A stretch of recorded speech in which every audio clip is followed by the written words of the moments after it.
Kumusta mga kaibigan, maligayang pagdating sa aking channel. Bagaman ang pangalan ni Enjan Accurek ay dumating sa kamakailang proseso ng hudisyal at pag-aresto, ang katotohanan na ang kanyang ex-lover ay kasangkot sa mga kaganapang ito ay nagbago ang lahat ng mga balanse. Si Enjan Accurek nang hindi nagbibigay ng isang pangalan, ngunit nakikipag-usap sa mga ipinahiwatig na ekspresyon, ang kanyang ex-lover ay nagulat na mga pahayag. Ang dating mahilig sa sikat na pangalan na ginawa sa mga pahayag na si Enjan Accurek ang publiko ay lumikha ng katotohanan ng sinabi ni Imoken.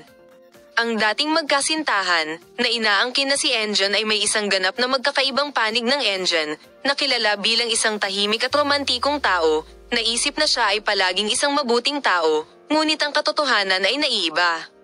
Aniya, bilang isa sa mga nakakakilala sa kanya, sinasabi ko na ang lahat ay hindi kung ano ang tila mula sa labas. Nagsimula siya ng isang mahusay na debate.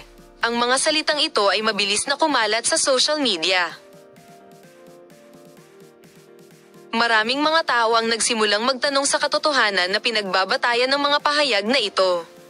Ang katotohanan na ang aking malawak na puso ay hindi kasangkot sa anumang iskandalo ay ginagawang mas kapansin-pansin ang mga habol na ito.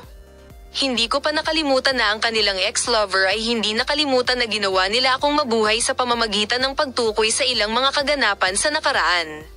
Ngunit ngayon ay hindi ko nais na manahimik, gumawa siya ng mga kamanghamanghang pahayag. Gayunpaman, ang katotohanan na si Enjan Accurek ay hindi nagbigay ng malinaw na mga detalye tungkol sa kanilang mga karanasan ay nadagdagan ang pag-usisa. Paalam na makita ka sa mga bagong video.